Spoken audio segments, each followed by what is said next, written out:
Hola, hola, hola. Bienvenidas, bienvenidos y bienvenides a esto que se llama la oficina sin importancia. Bueno, y quiero contarles que hoy me siento muy feliz porque tengo acá dos invitados maravillosos a los cuales les tengo mucho cariño y sé que vamos a disfrutar mucho escucharlos, ya que son personas que tienen muchísimas historias y bueno, venimos hoy a hablar sobre Urabá, una región del país que ha vivido de manera muy intensa muchas transformaciones, conflictos y procesos sociales de las últimas décadas en Colombia. Durante años, Urabá fue un territorio atravesado por el conflicto armado, con presencia de guerrillas, paramilitares, actores económicos y el Estado. Esto generó violencia, desplazamiento y una fuerte estigmatización sobre la región. Pero al mismo tiempo, y de eso es lo que queremos hablar hoy, Urabá también ha sido un lugar de resistencia, de organización comunitaria y de creación cultural. En medio de toda esa complejidad, el arte y la cultura han jugado un papel fundamental, no solo como formas de expresión, sino como herramientas concretas para proteger la vida, recuperar la memoria y construir nuevas formas de relacionamiento en el territorio. Y hoy, para esto, para este preámbulo que ya tuvimos aquí tuve una negociación con el equipo de producción que está aquí en el set hoy, que está ahí vigilante. Nos acompaña Román y Florecita. Bienvenidos. Dejemos que sean ustedes los que se presenten. Ok, en el primer ensayo me presenté yo. Preséntate tú, Flores. No, porque dijeron bienvenidos, o sea que tú te presentaste 2 veces. Ok, bueno, muchas gracias, Flor. Entre otras, Henry, gracias por esta oportunidad de este reencuentro también como con Flor, un reencuentro con la memoria. Yo me llamo Edwin Román, em, soy de Apartado, pero soy de Urabá. Em, He tenido la oportunidad de recorrer el territorio, de trabajar en diferentes lugares, en diferentes momentos de la historia de la región. ¿Mm? Y de hecho, pues hace ya un poco más de un año estoy radicado acá en Necoclí, muy contento, muy feliz, desarrollando lo que llaman un proyecto de vida, si se puede decir de alguna manera, en este municipio. Bueno, y sobre Edwin, quiero decirles pues que es una persona que yo conozco y pues hace ya bastante ratico, pues creo que poco más de un año, pero pues recientemente lo vi por ahí en una imagen que ya más adelante estaremos hablando de eso y me causó mucha curiosidad y por eso pues quise tenerlo hoy acá en el podcast. Muchísimas gracias Edwin por estar acá y bueno, Gracias. escuchemos a Ah, el otro Florecilla. invitado. Sí. Sí. Bueno, yo soy Flor. Ese nombre me lo puso mi madre y mi padre como en una negociación. Estamos hablando de muchas negociaciones porque creo que el tema de hoy va a tener mucho que ver con eso. Sobre todo. Y bueno, y mi nombre fue Flor, pero yo quedé muy inconforme porque me pusieron un nombre que cuando estaba en el colegio, aumentativo Floresota, diminutivo Florecita, derivados Floriero, floristería. Y yo muy enojada, no, me pusieron, ¿por qué no me pusieron nombre de persona? ¿No te lo quisiste cambiar? No, no, ya después lo superé un poco, pero pues con ese nombre fue que llegué acá en el año 83 y me ayudó muchísimo porque la verdad es que ese nombre genera pues también como empatía. Me empezó a gustar muchísimo, un nombre tierno. Bueno, ¿y qué te llevó a llegar a esta región? Sobre todo en una Mm. época que estábamos viviendo pues una situación bastante compleja. ¿Qué te motiva a venirte y hacer un viaje que creo que fue Mm. bastante grande para ti? Pues yo me gradué como bachiller pedagógico en el año 82 y yo siempre tuve claro que yo quería trabajar en el sector rural. Cuando estábamos en las clases para ser maestras, yo estudié en la época en que se estudiaba desde los 14 años para ser maestra. O sea, eso era Exacto. como un noviciado, uno escogía su vocación a esa edad. Entonces, escuchando los profesores hablaban de las escuelas rurales y yo sentía una vocación, yo decía, me sentía como misionera, yo tenía una vocación como de cierta tendencia a ese tipo, a ser una humanitaria, servicial. Cuando salgo del colegio, ya tenía trabajo en las Belemitas de Medellín. Nos escogían a las estudiantes y nos decían, ustedes van para las Belemitas, San José de las Vegas. Eran los colegios privados los que nosotros íbamos a hacer trabajo, pero yo no me veía ahí. Y yo dije, bueno, me voy a ir a donde en esa época nombraban los maestros. Y yo dije, bueno, por favor, quiero trabajar en un sector donde esté el campo, lo rural, los campesinos. Yo quiero ser maestra allá. Y me dijeron, listo, Magdalena Medio o la zona de Urabá. Y las dos no se sabía cuál era peor. Yo dije, bueno, la zona de Urabá porque allá estaba una tía, y había estado una tía y su esposo que trabajaban, o sea, ella en la parte educativa y él como agrónomo. Entonces así llegué de maestra rural, Qué chévere eso. apartado. Bueno, yo quiero contarle pues a las personas que nos escuchen y que nos vean que el motivo por el cual tenemos a Flor y a Edwin es porque ellos tienen una historia bastante interesante de su relación con la región de Urabá, pero es un contraste porque Flor no es de Urabá, pero se vino a vivir a Urabá y Edwin es una persona que es de Urabá, ¿cierto? Entonces vamos a ir escuchando la historia de ellos y vamos a ver en qué forma se encuentran ellos, que me parece interesante también la forma en que ustedes se encuentran para que sigamos desarrollando el tema. Pero sí quiero que las personas que nos están escuchando como que estén atentos a la forma en que se van a hilar estas historias y la forma en que se van a encontrar. Bueno, Edwin, tú eres de Urabá, ¿cierto? Sí, yo soy de apartado. Ujú. Pues me gusta decir que soy de Urabá porque eso no me limita en el alcance y en la apropiación de lo que el territorio me permite. Si yo digo que soy de Urabá, los ríos de Mutatá, pues también son para mí, ¿cierto? El mar y todo esto. Yo sí nací en apartado, yo soy ochentero, justamente en 1980 nací, de ascendencia antioqueña, del suroeste, más específicamente. Mi papá es de un lugar que se llama Santa Bárbara y mi mamá es también del suroeste, pero como allá abajo del cañón, de un lugar que se llama Salgar.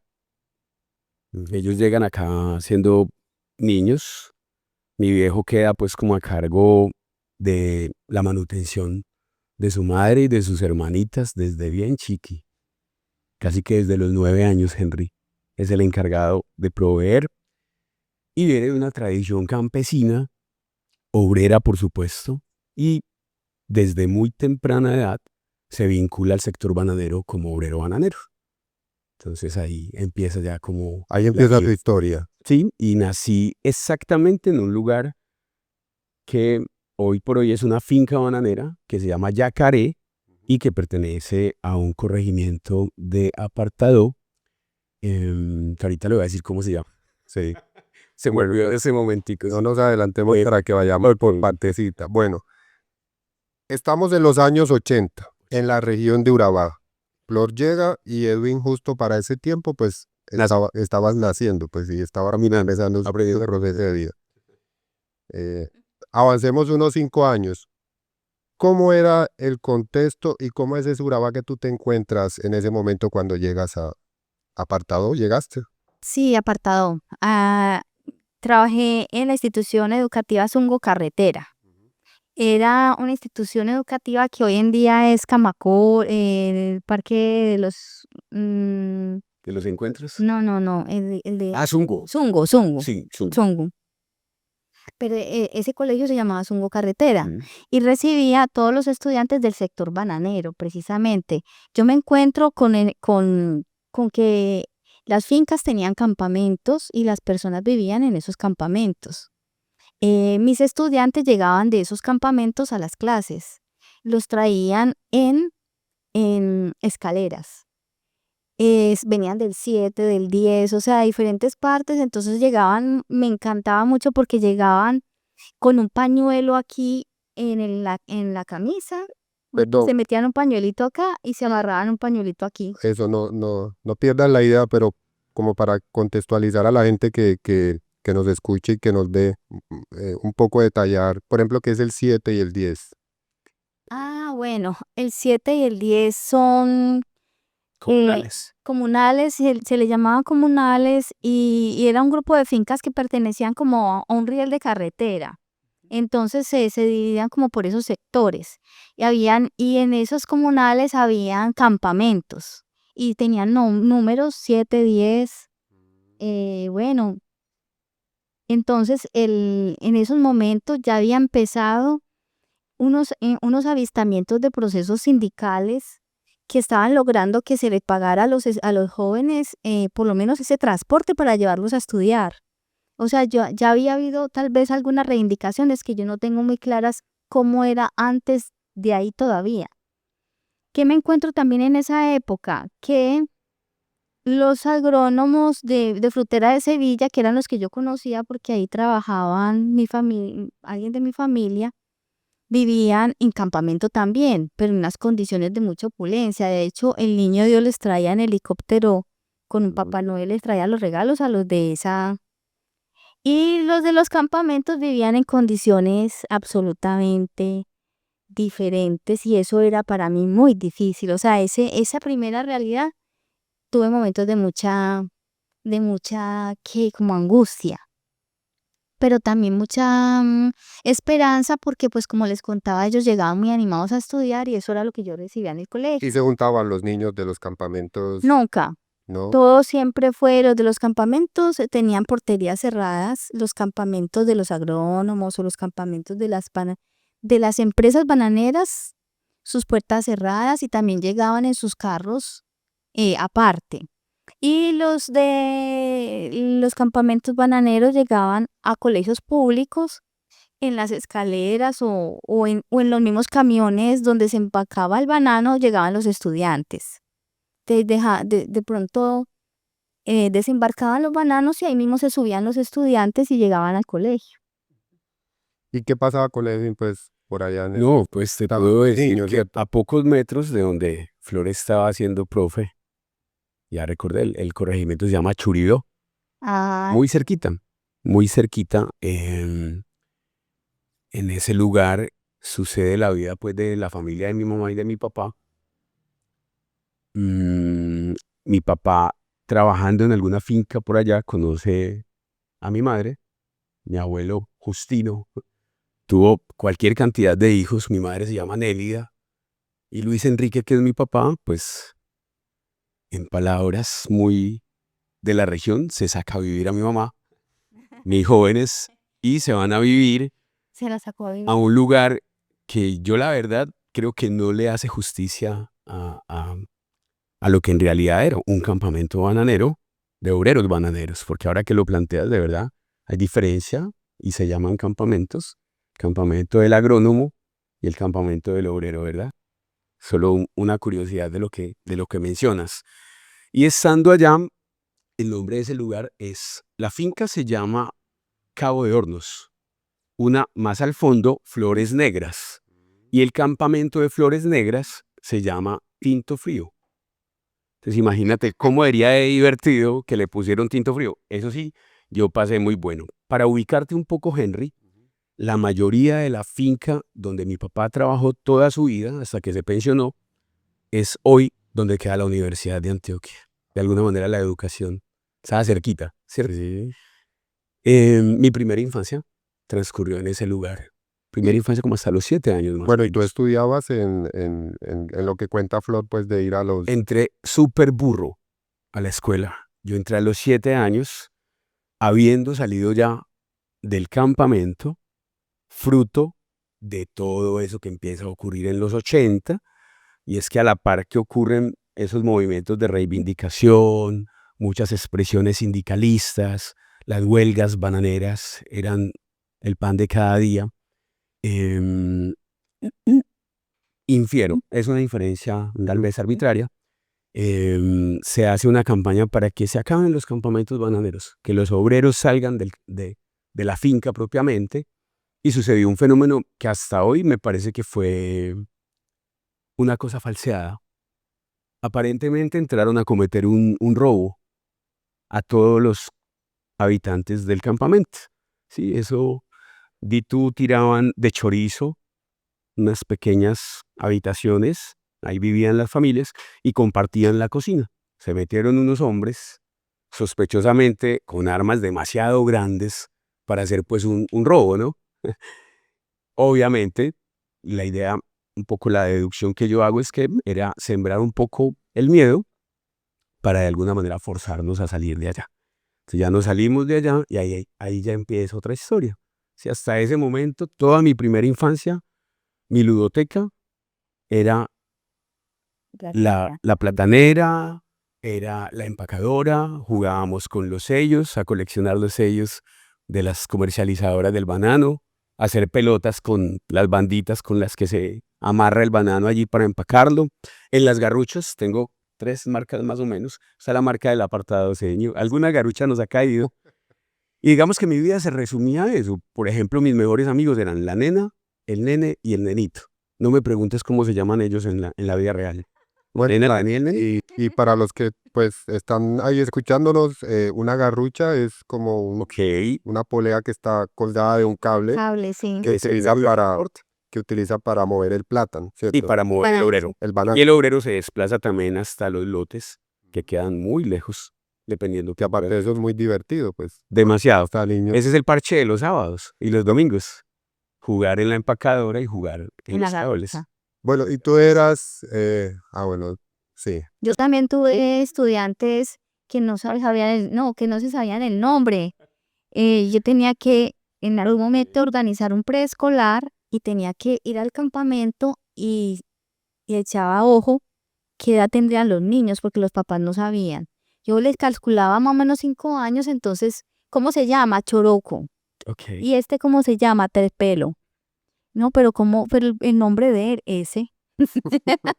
Sí. Pues salimos desplazados Sí. para cerrar un poco como esa etapa. ¿En qué momento de tu vida? Eso fue, yo tenía 6 años, 6, 7 años. Salimos desplazados del campamento, aunque fue un desplazamiento relativamente interno. Vos ya ves dónde queda la Universidad de Antioquia hoy en apartado. O sea, se movieron un poco. Y claro, salimos Fueron del al CES a campamento, vivir. nos fuimos a vivir inicialmente a lo que hoy es Pleno Centro, Ah, Pueblo Nuevo. Una dinámica muy distinta. Un sector de inquilinatos. Son zaguanes y al costado del zaguán, que son como pasillos internos, hay habitaciones, entonces el que más tiene alquila 2 o 3, ahí arma como puede su vida con su familia. Un ratico. Ya después nos fuimos para la comuna más popular, Bernardo Jaramillo, se llama la comuna, el barrio El Consejo, el sector de Policarpa. Digamos que entre el centro y esta comuna no existía, por ejemplo, el barrio de las Brisas, el barrio obrero. A mí me tocó ver la llegada de la invasión del barrio obrero, de lo que hoy es el barrio obrero. Y bueno, yo seguía estudiando, por ejemplo, primero lo hice ahí en Pueblo Nuevo, entonces yo bajaba caminando por una trocha, lo que hoy es San Fernando, Alfonso López, los que son de apartado se ubican, y para llegar a la escuela, por ejemplo, tenía que pasar el río en una barquita.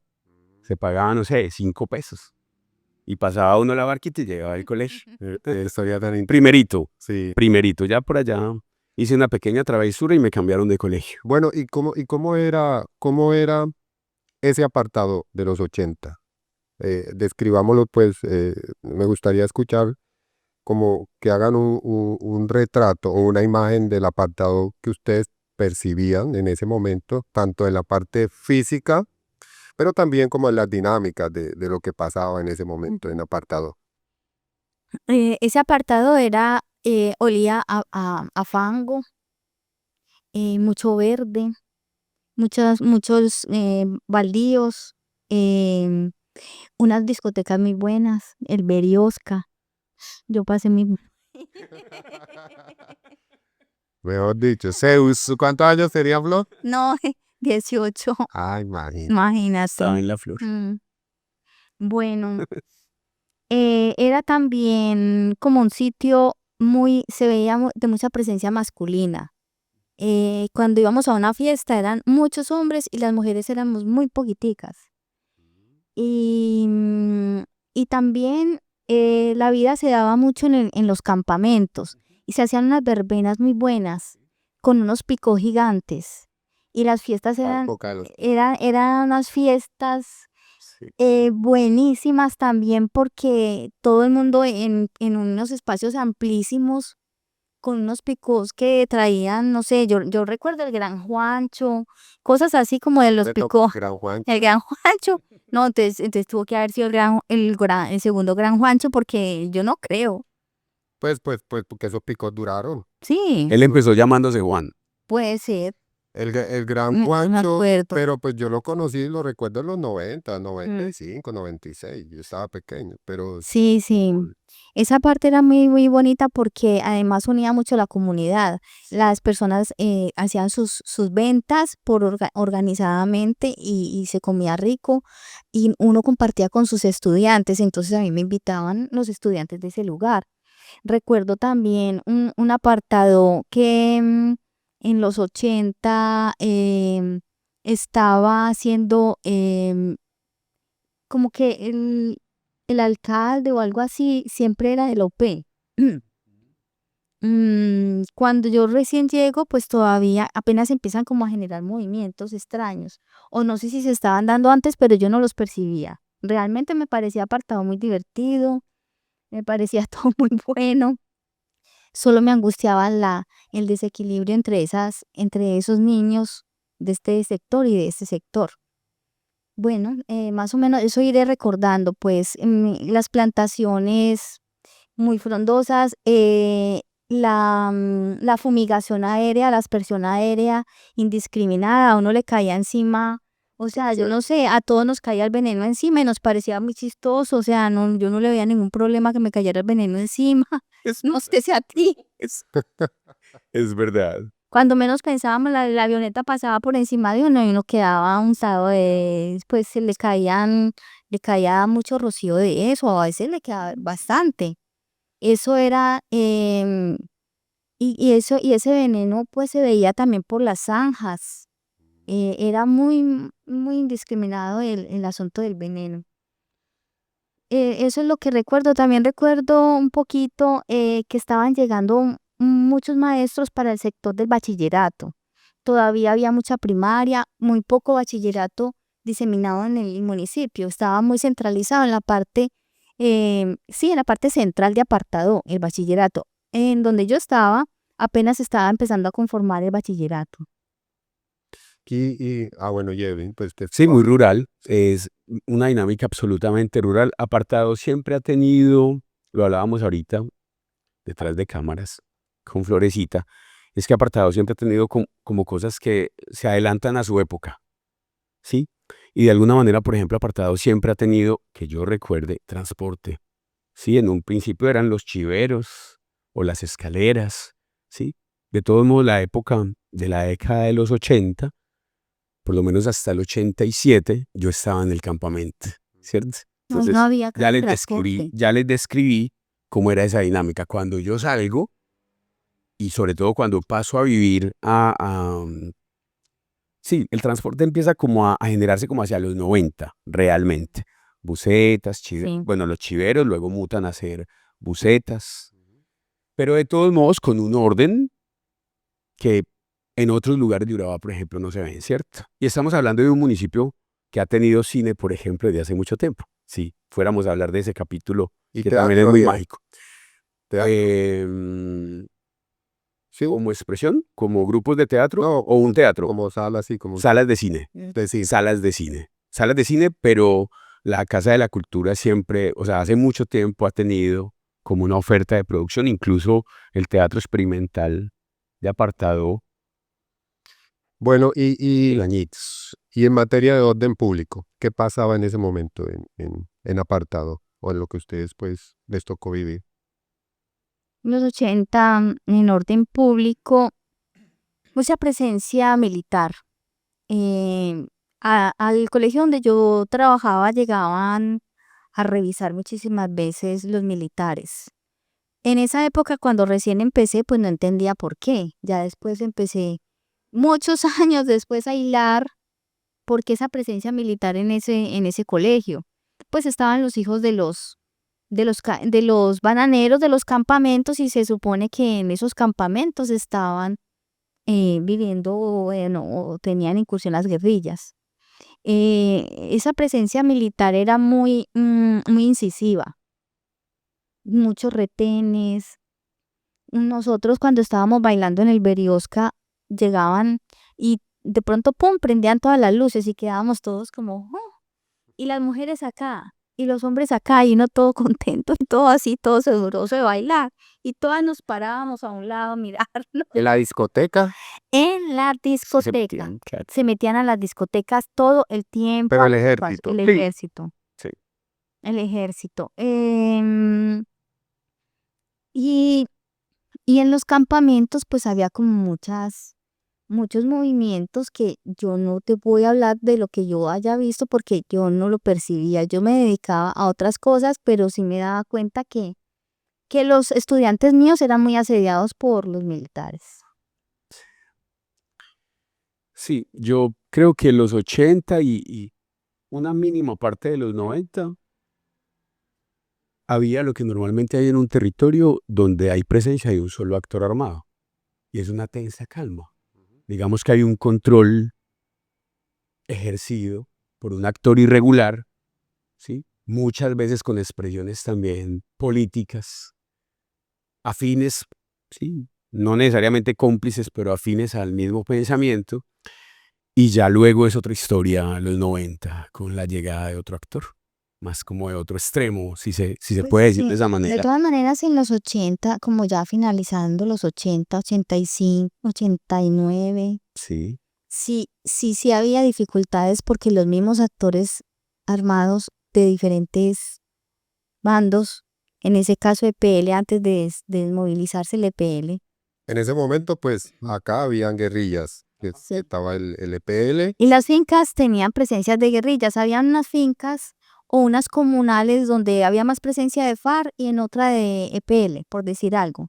Y hubo un momento en que ellos dos tenían disputas muy fuertes. Bueno, también a mí me tocó mucho la muerte de muchos administradores de fincas. ¿Quiénes lo mataban? ¿O Eh, cuál que era lo que se escuchaba de quiénes? pues no, es no que se sabía, pero se suponía que era la guerrilla. sí, y los de un sector donde había más presencia de este actor, o se suponía que había más afinidad, iban al otro Mataban al y al del otro día la venganza. Exacto. Y era el que más matara. Entonces esa época de las masacres Eso, bien duró. ¿es a finales de los 80 o durante toda esa década se venía presentando? Entre los 80, por ejemplo, yo trabajé también en el Instituto Univán. Yo fui profesora de un colegio público y de un colegio privado. Y cuando estaba en el Instituto Univán, muchos padres de familia de los estudiantes míos morían, que eran los administradores de las fincas. Claro. Y en esos momentos eran dueños de las fincas, también algunos eran administradores y otros eran los mismos dueños los que vivían en la región. Hoy en día, por ejemplo, esos dueños que yo conocí en esa época, los veo en listas de la de Justicia y Paz Sí. como parte de la organización paramilitar, o sea, se organizaron o entraron a formar parte de ese estado, pero mataron muchos administradores de finca y siempre pensaban que cuál era el que seguía. O sea, los administradores de finca no duraban. ¿Qué pasaba con los niños? Con los niños que sufrían ese tipo de violencias, por ejemplo, que perdían al papá o que perdían al hermano. ¿Tú cómo lo percibiste en tu relación desde maestra en esos momentos? Eso fue una forma de sembrar odios. O sea, yo tuve un niño en preescolar que el papá administraba una finca y a mí ese hombre me parecía absolutamente generoso. O sea, yo me impacté mucho cuando mataron a ese papá. Ese niño dejó de hablar y se me subía por las mallas y llamaba al papá. O sea, el niño luego se lo llevaron, esta es la hora que no sé más de él, qué pasó. Pero eso fue una época muy difícil porque se sembraron muchos odios. Y muchos niños de esos niños son los que en su momento, yo no diría que los niños, pero sí sus familias muy afines a la aceptación de la incursión paramilitar en la región. Porque en el fondo, pues el paramilitarismo también tuvo una aceptación social. Mm. Y pues yo veía en ellos mucho odio en ese sector de la población. Ya en los otros, los que se mataban entre sí, pues había muertes que uno no comprendía, muertes selectivas, aparecían muertos o desapariciones muchísimas. Eso era como una guerra muy silenciosa porque no eran los combates, en ese momento no se estaban dando los combates tanto, pero sí era muy silenciosa porque todo el tiempo desapareció de allí, se fue, no está. Pero era que desaparecían y aparecían muertos o simplemente desaparecían, no volvían a saber nada de ellos. Pues en mi caso muchas veces me di cuenta de personas que no volvieron a aparecer y que nunca se supo nada de ellos. Y tuve estudiantes que desaparecieron y no supe para dónde pegaron, que yo sospecho que se pudieron haber ido con un grupo armado, pero nunca más supe de ellos. Y Román, tú desde tu niñez, como, ¿qué cosas percibías? O sea, ¿qué percibías tú de ese entorno que veo que era bastante complejo y violento? Cuando eras niño, digamos, tenías, no sé, 8 o 10 años, ¿cómo lo veías? ¿Cómo lo viviste? Sí, digamos que si estamos haciendo un recorrido como en un orden cronológico y nos ubicamos en los 90, pues era inevitable verlo. Sí, yo, por ejemplo, hice ya el resto de mi primaria en una escuelita que se llamaba Escuela Interamericana Alfonso López. Era de la iglesia evangélica, arriba en Alfonso López. Pero solo tenía hasta quinto, poco lo que explicaba Flor. Luego entonces, ¿a dónde me voy a hacer el bachillerato? Pues me voy a un colegio que en ese momento se llamaba IDEN San Francisco de Asís. Esa era como la figura que se le daba a esos colegios. Luego pasó a ser liceo. Pero este colegio lo construyen como una extensión del Mutis, en principio,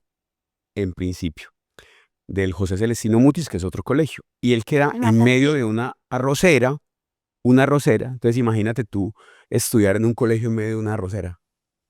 Pero un día, de repente, llegamos al colegio y esa arrocera ya no estaba y estaba todo lo que hoy es el Barrio Obrero, que inicia llamándose Invasión Chinita. Sí, La sí, Chinita, que en su momento fue la invasión más grande de Latinoamérica, según tengo entendido. Lastimosamente, infortunadamente, los grupos armados, en su puja por el poder, están peleando territorios, y territorios también muy urbanos. Entonces, toda esa ola de invasión del Barrio Obrero, muy motivada por el antecesor del paramilitarismo, ¿sí? Los comandos populares, creo que le llamaban en su momento. Vamos a decir el Grupo Armado X, para no Ujú. generar aquí de pronto incomodidades. Ellos llegan, todos los 90 es la incursión, una incursión violenta, a sangre y fuego. La guerrilla ya estaba en Urabá. Solo por ponerte un ejemplo, en el barrio donde yo vivía, la toma no era de la guerrilla, el que se metía era el ejército. Habían tomas, y el ejército se toma con helicópteros, ¿Y qué hacía? ¿Por qué se metía al ejército? porque sabía que había presencia Ujú. de la guerrilla o de milicianos. Te estoy hablando de un barrio que queda muy cerca de ya todo lo que es el corregimiento de San José, con sus veredas iniciales. De hecho, es un barrio que queda tan arriba que aún hoy los habitantes de allá, por ejemplo, mi papá, cuando va para el centro de apartado, él dice, voy para el pueblo. ¿Sí? Se queda como la concepción de la ruralidad. Entonces el colegio era como el primer, llamémoslo así, el primer oasis que teníamos los chicos. Pero para llegar al colegio, que normalmente bajábamos a pie, era fácil encontrarse 1, 2, 3 cadáveres, ¿A qué edad, 4 cadáveres. tocaba? No, te estoy hablando de los 12, 13 años más o menos. Y sucedían cosas como, por ejemplo, Jader Morales, un amigo que esos amigos no los olvida uno. ¿Qué pasó con Jader? No ha llegado. Lo mataron. ¿Cómo así? Es que Jader era guerrillero. Wow. Bueno, tú me estabas contando estos días que estábamos hablando que me pareció muy interesante y es como esa anécdota de cuando le decían al profesor que habían visto un muerto. Sí, claro. No, y sucedió, Flor. Algún día, llegando de mi casa al colegio, alcancé a contar 3, 4 cadáveres. Al pie de la esquina donde se pone el basurero, la basura. Ujú. El cadáver allí, nadie lo coge, nadie lo mueve, nadie lo toca, hasta que llegaba a lo que incluso durante mucho tiempo se llamó el gallinazo. El gallinazo era el carro de la funeraria, Los gallinas. un Toyota descapotado azul, y pues el levantamiento era una cosa absolutamente artesanal, rupestre, o sea, nada que ver con un procedimiento pues de medicina legal o de fiscalía. Entonces tú llegas, la anécdota es, después de saltar esos muertos, si tú llegas a tu clase de matemáticas, recuerdo al profe, voy a decir cómo se llamaba y cómo le decíamos, a los profes todos les tenemos alguna chapa. O bueno, y a los profes nos tienen una chapa, que no sepamos cuál es otra cosa. Este se llamaba Rubén Darío. Ajá. Y le decíamos el capitán Centella, porque tenía una moto roja. De esas que son, bueno, como imitando Harley Davidson. Yo recuerdo que yo llegué al salón ese día, teníamos matemáticas con Rubén a primera hora, yo llegué blanco. Yo nunca me voy a acostumbrar a ver un muerto.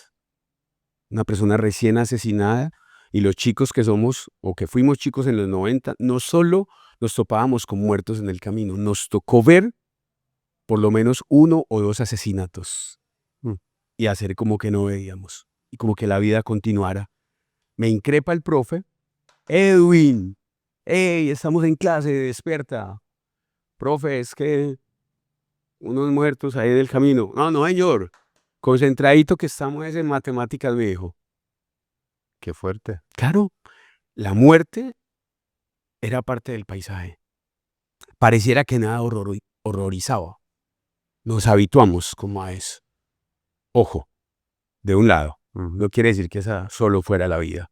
También en contracorriente, los movimientos juveniles, que por ahí es más o menos cuando empezamos a encontrarnos. Bueno, Flor, bueno, está chévere eso que tú dices porque a mí me parece también interesante que tú eras muy joven también en ese momento y que aparte pues tenías una labor que era importante, que era el de ser maestra, pero también tenías que afrontar eso, tener un montón de jóvenes con este tipo de historias. ¿Cómo empiezas tú o de qué forma tú manejabas eso? ¿Cómo lo percibías? Pues, a ver, cuando estaba en los 18 años, por ahí 5 años, no sabía cómo hacer, lloraba mucho.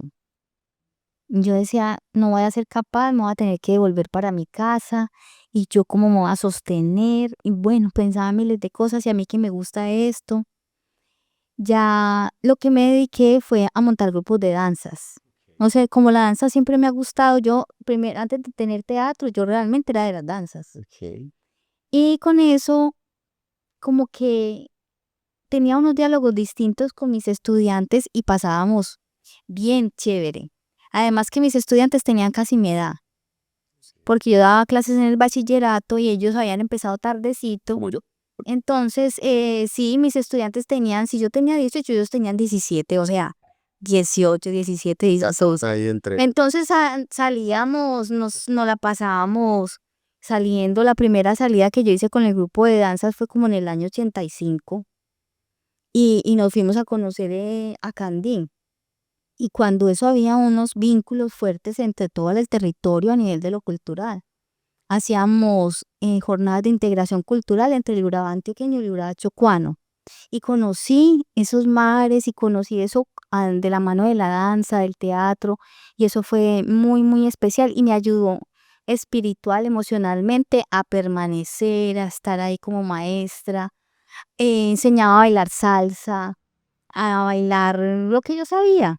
Entonces hacía pares en la clase y nos poníamos a bailar. De hecho, ellos no se acuerdan nada de lo que les enseñé, solo de que les enseñé a bailar cuando me los encuentro. Usted fue el que me enseñó a bailar salsa y como ellos pues para poder salir a las fiestas y rurales, o sea, y saber bailar salsa era como, uy, no. Entonces, creo que fue una de las maneras para yo lograr como poder yo misma resistir. Lo otro fue, como dices tú, bueno, también en esa época recuerdo que no había casi luz, se iba mucho la luz. Estoy hablando de los 80 todavía, yo no he podido pasar a los 90. De hecho, para pasar los 90 me cuesta. Ajá. Ok, Se iba mucho la luz. sí. Y esos hechos eran emocionantes porque la gente se iba a la luz por semanas. Entonces sacar la olla, cocinar, Torres. tumbaban torres. Sí. Torres de Tumbaban torres. Eso se iba. Importante esa acotación porque ¿Por qué se iba la luz? Claro. Sí, tumbaban torres. Y bueno, también en esa época, en toda esa época, los 80, empezaron las muertes de los alcaldes que eran de la OP, que era muy doloroso para nosotros, porque los consideramos buenos alcaldes. Se preocupaban mucho por ir desarrollando la infraestructura del municipio de manera muy ordenada. Yo los percibía ordenados. Sí.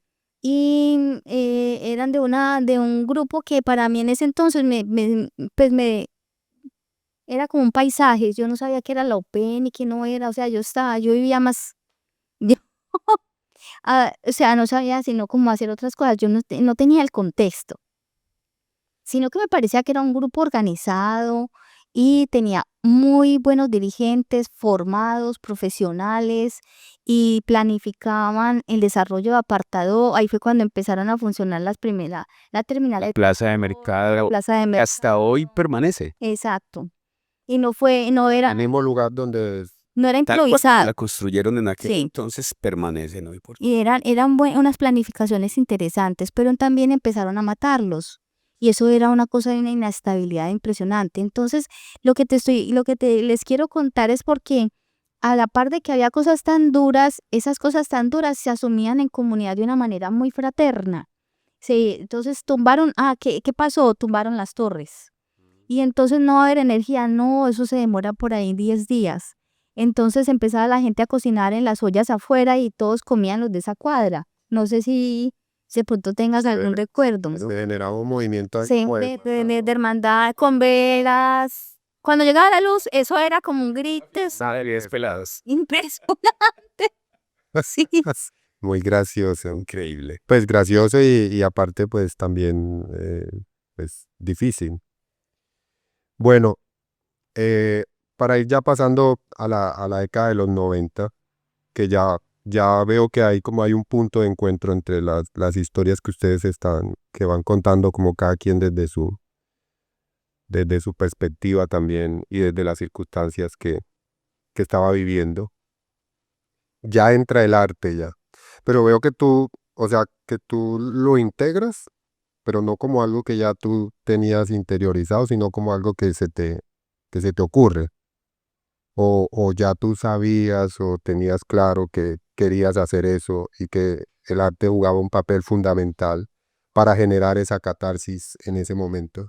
No era tan claro. Yo había estado siempre en grupos de danzas en mi infancia. Y lo que yo aprendí en esa época me parecía importante enseñárselo a mis alumnos, pero también era la manera que yo encontraba para poder permanecer. Entonces era como de doble vía. Lo quería enseñar y siempre me pareció importante encontrarse con los estudiantes en espacios fuera del aula. Y Edwin, ¿tú lo vives cuando pues eres adolescente o cuando estabas niño todavía? ¿Empiezas a ser parte de algún grupo artístico o El arte propiamente sí, ya más adolescente. Pero pues la iglesia en su momento fue un refugio para muchos. Entonces la infancia misionera, los grupos juveniles, ¿cierto? De repente fuimos monaguillos, fuimos a Cristán, bueno, poco, toda esa dinámica que era muy interesante, porque era un encuentro de pares también. Los chicos tenían en las iglesias la posibilidad de encontrarse. Le debemos mucho a la iglesia. Sea cual sea la denominación, han sido escenarios de protección, de cuidado, de ofrecerle alternativa también a los chicos. Ya en el colegio yo tuve mi propia flor, ¿sí? Mi flor se llamaba Diana. Y en la década de los 90, cada vez que había una masacre, había una respuesta de la sociedad civil al otro día, movilizada entre otras por estudiantes, animados y acompañados por profes como Flor. La mía, como te cuento, se llamaba Diana. No sé si viva todavía. Diana se anima a empezar a mover el arte, porque yo no sé si Flor lo recuerda, pero también por esas lógicas y esa comprensión de lo político y de esa ciudad, que ni de lejos era ciudad, era un pueblo, pero tenía como un pensamiento de avanzada de alguna manera, esos gobiernos de turno, habían respuestas basadas en el arte. Entonces, por ejemplo, se promovían muchos festivales de danza regionales, se promovían, por ejemplo, festivales de comparsas alrededor de la vida. Entonces, esto era la muerte en la realidad y en la cotidianidad y tenía su respuesta como expresión de la vida. Entonces recuerdo mucho y hasta podría cantar una de las comparsas con las que nos ganamos un premio a nivel municipal. Ya esta profe nos empieza a acercar a la Casa de la Cultura y empezamos a ver ese movimiento allá y la Casa de la Cultura se nos convierte como en otro oasis en medio del desierto. Entonces el colegio, la casa en un barrio que queda lejos del colegio, que está en medio de un barrio que es contrapuesto políticamente o sobre todo por el tema del actor armado. Muchas veces los chicos salíamos del colegio y no íbamos a almorzar. Porque si íbamos a almorzar, de pronto se nos pasaba la hora del ensayo del teatro. Y yo no podía ir a hacer tareas a la casa de mis compañeritos. Tú ensayas Y ellos teatro. podían subir. Empezamos a meternos en el mundo del teatro, en la Casa de la Cultura, ¿sí? Muy jóvenes, y allí conocemos, en el marco del gobierno, para mi caso, de Gloria Cuartas. Ella estuvo en la alcaldía creo que entre el 1995 y en el 97 más o menos. Fue un periodo breve del llamado pues consenso político de apartado, que es otro cuento allí importante. Y ya empieza uno a tener en esa Casa de la Cultura como un lugar donde vos sabes que no te van a matar, donde vos sabes que no te van a reclutar, donde vos sabes que de alguna manera el arte te blinda, incluso para hacer cosas que no tenían cabida en ese momento. Yo me empiezo a dejar crecer el pelo, por ejemplo. Eso era una cosa absolutamente inconcebible. Pero el hecho de que el municipio, la comunidad, el entorno supiera para dónde iba yo, en qué me movía yo, de alguna manera me protegía. Aunque tuve mis casos en los que me sentí amenazado por ser diferente. Pero el arte te permitía de alguna manera y te abría también la visión de mundo, ¿sí? Entonces, Flor cuenta cómo viajó con danzas, nosotros con teatro, en la medida que avanzaba el proceso y la vida, también recorrimos muchos lugares del país. Bueno, pero vamos a volvernos un poquito porque ahorita vamos a tocar el tema de Gloria Cuarta, que es bien interesante y sé que pues ahí vamos a encontrar una coyuntura muy importante entre las historias de ustedes, ¿no? Pero mientras tanto, vamos a pedirle acá al máster que nos pase. Les voy a contar que tenemos un patrocinador que se llama, bueno, es una cerveza, se llama Cerveza Psicosis. Es una cerveza que produce un amigo en la región del Urabá. Que produce una psicosis, no. La cerveza se llama Psicosis. Yo vine básicamente por esa promesa, gente. La idea es que la probemos y Ok. la degustemos y decidamos a ver si... La mía es una psicosis. ¿O esta es la marca? Sí. Sí, la marca es Psicosis, pero esta es de Jamaica. Le vamos a darle la de Jamaica. Ah, ya. Y ese es el tipo Stout. Sí, stop. La mía toma A ver cómo nos va. A ver, te la destapo. Y esa es hecha en Urabá. Esta cerveza la produce un amigo en Apacta. Sí, conozco su modelo de negocio. Ya he tenido varios estados alterados de conciencia gracias a esta marca. ¿Ya la conoces? Sí. Básicamente vine por esto. Esta es la promesa. Ya me contaron que en la oficina regalan Esta cerveza. es la promesa de valor de esta experiencia. Sí, si no, uno no viene, no. Porque aparte de eso, cuando los invitamos les decimos, vaya que da cerveza. Bueno, la mía es como rojita incluso. Deliciosa. Esa, La Está tuya muy es rica. como café. esa es... ¿Brindis? ¿De qué es la tuya? Ah, bueno, pero sirve la tuya. Esta no sabría. Ayúdame, Henry. Sí, esta es como de café. Le hay un toquecito de... Deliciosa. Ujú. Pongamos aquí los envases para Para que apoyemos al amigo de la... A nuestro amigo. a nuestro patrocinador oficial, para que vea que la oficina se mueve. Ya tenemos patrocinador ahí con cerveza. Bueno, salud. Salud. Salud. por el arte, por el arte. Muy bien. Sí, por la pura A la educación, todo. Maravilloso. Muy buena. Está poderosa. Muchas gracias. Bueno, estábamos en que ya ustedes empiezan a Flor desde su área como docente, empieza a utilizar el arte como una herramienta en ese momento de era, resistencia como maestra. sí, O sea, solamente yo necesitaba resistir aquí. y Román empieza a vivirlo, que pues lo dijiste ahorita, que la iglesia también juega un papel fundamental ahí. Eh,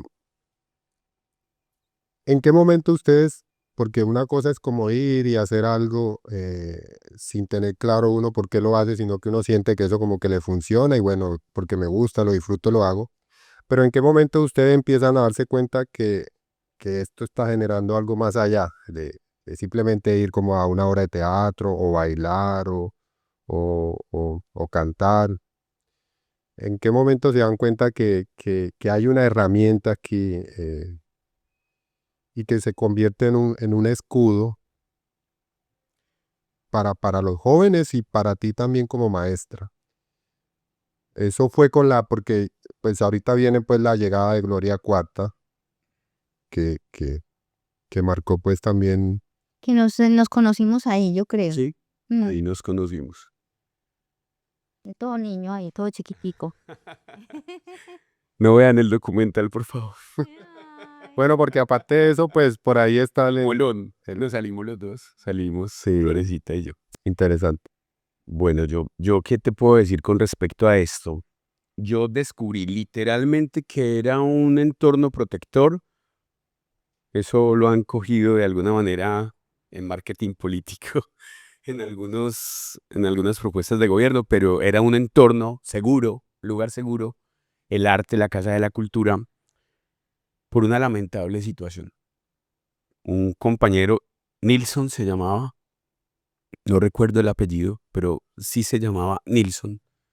Salió del colegio, nos fuimos a la Casa de la Cultura, nos incorporamos en esa dinámica, vimos con algo muy interesante y es que la persona que estaba al frente de los procesos de teatro en apartado, una dramaturga, con toda la formación profesional pues del caso, sin desmeritar otras expresiones. Eso, además de la sensibilidad que tenía frente a lo social, lo político, el momento histórico, pues nos hacía que no fuéramos simplemente por distracción. ¿Sí? Los montajes que teníamos eran construcciones, elaboraciones propias a partir de lo que en teatro llaman improvisación. Entonces improvisábamos sobre lo cotidiano y eso daba pie a que la dramaturga construyera obras. Recuerdo una, por ejemplo, que se llamó Confusiones y era la vida de un manicomio. Y cómo cada una de las personas con su padecimiento en el manicomio era el resultado de un trauma, violaciones, un héroe de guerra, entre comillas, ¿cierto? Vuelvo a Nilsson. Nilsson está ahí, vive con nosotros en la dinámica, pero un día se pone inquieto y dice, me voy a salir del colegio, o por lo menos me voy a salir de este proceso, me voy a ir a prestar servicio. Nilsson, no lo hagas, pues. Pues porque ni siquiera el actor legal era garantía de supervivencia. Estamos hablando de un territorio en conflicto. Claro. Nilsson se sale, efectivamente se va al ejército y yo creo que no había pasado su creo que así le llaman, juramento de bandera y Nilsson desapareció porque cometió una imprudencia adicional. Y es que estando en licencia se fue a un sector que eso es otra cosa. Nosotros nunca tuvimos permitido vivir la ruralidad más allá de un lugar donde uno tuviera un familiar. De alguna manera esas lógicas se mantienen, pero en ese momento eran mucho más bárbaras. Estamos hablando de las fronteras invisibles. Sí, o sea, ir al campo no era una cosa tan simple, a menos que tuvieras un familiar para ir a visitar. ¿Habían fronteras demarcadas en ese momento? O sea, ustedes sabían que... Sí, en Urabá se sabía y se ha sabido en qué sectores ha habido más presencia de este o de aquel actor. Pues Nilsson se fue para una ruralidad a pasear. Mejor dicho, se fue sin nada, sin ningún motivo, a pasear. Resumiré que a Nilsson cuando nos lo entregaron y a la familia, no nos permitieron verlo en bolsas. Lo entregaron. Y eso fue un mensaje contundente. No justifico lo que le pasó. Pero nuestra interpretación de chicos fue, si no hubiera hecho eso, tal vez estaría vivo. O sea, se cree que lo mataron por eso, porque se fue a prestar el servicio. Claro, era soldado. Era un actor armado. Si fuera legal, se metió a un territorio donde había un contrario. Yo entiendo. Quiero decir, se sale del lugar donde está medianamente protegido, se mete al conflicto, así sea con un actor armado ilegal, y además es un poco, legal, y además es un poco imprudente en su comportamiento. Entonces, eso sumado a que ya más una búsqueda personal, yo sí me empiezo a incomodar. Me empiezo a incomodar por expresiones de atropello. Entonces, yo toda la vida de un barrio y yo llegar tipo 6:30 de la tarde después de estar en teatro sin haber almorzado, porque sacrificábamos el almuerzo para poder encontrarnos y llegar a mi barrio y que de repente me pararan dos sujetos y me dijeran, hey, súbete la camiseta. ¿Quién eres tú? ¿Qué edad tenías en ese No, te estoy hablando de un chico de 16, 17 años tal vez. Mi incomodidad y mi imprudencia, obviamente yo no haría nada de eso hoy por hoy. Yo me levanto la camiseta, lo que tenga que entregar lo entrego, pero estamos hablando del impulso, el ímpetu de un joven. Mirar a los ojos al tipo y decirle, oye, yo vivo en este barrio, el forastero eres tú, y seguir mi camino, con las que ya sabemos acá, ¿cierto? Pero de alguna manera sentir, porque ellos normalmente andan de dos, entonces el uno regula al otro también, pero sentir que yo de verdad tengo un blindaje, mi pelo largo, yo de hecho tenía una bicicleta de esas que llaman paleteras, yo era el raro del pueblo en ese momento, empiezo a escuchar rock también, en los chicos de apartado, eso no era necesariamente muy normal, no tan expuesto. Sí. Todo lo raro, todo lo diferente tiene riesgos en lugares donde hay actores armados irregulares, por el tema del control. Y yo siento que me blindaba de alguna manera, aunque tuve algunas situaciones en donde incluso, allá atrás, detrás de cámaras, te conté una vez que estuve a punto de que me mataran porque me confundieron con alguien. Pero de alguna manera el arte sí es un lugar, por lo menos de acompañarnos los chicos. A la par que empiezo a hacer teatro, empiezan a ocurrir otros movimientos juveniles movilizados por el gobierno de turno, ¿sí? Y me meto a hacer radio. Ese es Bueno, otra historiecita. estamos en la década de los 90. Ya salimos de la década de los 80 y estamos en la década de los 90. Yo sé que pues hay muchas cosas que se escapan aquí, pues, porque hablar de todo lo que se vivió, Línea de tiempo así es que se vivió memoria. de la memoria también es complejo, pero pues la intención aquí también es ver cómo el arte, que ya llegamos a ese punto, se convierte en esa herramienta de resistencia también. Flor, tú dices que empiezas a utilizar como las clases de baile para con los chicos y que empiezan a salir. Eh, en los 95, dijiste ahorita, llega Gloria Cuarta. Yo quisiera saber cómo llega Gloria Cuarta, o cómo la conocen y qué es lo que se empieza a gestar en ese momento, teniendo en cuenta que ya ustedes estaban metidos cada uno desde sus roles en movimientos artísticos. Yo no sé si tú cuando empiezas a formar los grupos, que los formabas con los chicos, como nos dijiste ahora, con tus estudiantes, ya lo veías ya como una herramienta de resistencia social, sino que esto pues, sucede más adelante. ¿No, nos podrías aclarar o qué? Yo creo que yo soy de procesos lentos, además porque yo me vine muy joven y yo estudié en un colegio, como les decía, que era inclusive de la diócesis de Medellín, o sea, católico, entonces yo no recibí información ni política ni social, era más todo como mediado por el sentir, por mis pulsiones y vocaciones. Yo vine a entender algo o tuve los primeros visos de lo que significaba el arte cuando se desmovilizó el EPL. que yo andaba para arriba y para abajo con un payasito. Ellos hacíamos equipo. Yo llevaba danzas, él hacía presentaciones de payaso. Entonces, como ¿Y quién era? no, no, no, Es no. que lo cuentas de manera muy especial. Andabas para arriba y para abajo con un payasito. Pues sí, ¿Algo o sea, se han dicho algo así, Henry? no juntaba, él hacía como unos shows muy chistosos, que, ay, ¿cómo le van a decir? No, ojos de iguana horcada. Era Joaquín Mario Murillo. No.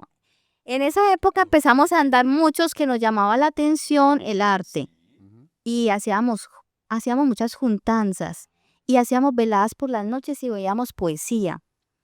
Cuando hubo 2 momentos que para mí fueron clarificadores y que me empezaron a invitar a indagar qué era eso de UP, qué era eso de PL, que entenderlo más, fue cuando mataron a Diana Cardona, que hoy en día hay un barrio que se llama Diana Cardona. ¿Quién era Diana? Era una alcaldesa de la UP, de Apartadó, que ella era una mujer muy carismática y le encantaba la poesía, entonces hacíamos tertulias de poesía y ella siempre estaba ahí. Yo no sé si era la alcaldesa encargada bien en sí, pero a ella la matan en una situación muy extraña y empezamos a sentir que hay una persecución, pero ¿por qué están matando todos los alcaldes de estos alcaldes? Y ya empecé a entender que era la UP que estaba pasando. Ahí cuando mataron a Diana Cardona me empecé a interesar porque era alguien cercano. Cuando la desmovilización del EPL también sucede, lo que les decía que entonces cuando empiezan a desfilar los que se desmovilizan de la del EPL, cuando yo veo desfilar al payasito, Suena muy gracioso.